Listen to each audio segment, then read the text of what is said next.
In this video, we will be seeing how to create a Google Form step by step. Search for Google Forms in Google, then click this highlighted link. Here you can see the home page of Google Workspace, and when you slide you can see forms.google.com link that takes you to another page.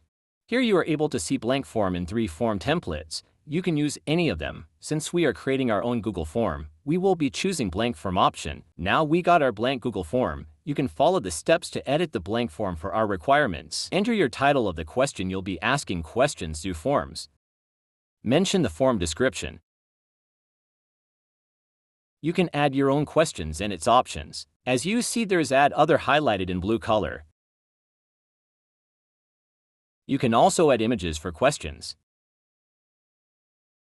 You can enable required if you want to make compulsory answering for the question. You can add extra questions by clicking this option that'll be available on the right of the previous question.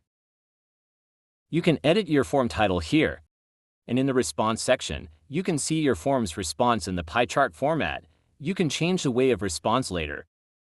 Here you can change your form's color, font style, font size, and you can also image in your form's header. In the send option, you can able to see the options for circulating your form. You can share it either by email or through the link provided. You can copy that link and share it to people. Thank you for watching. If you found this video useful, please subscribe to the channel and like the video.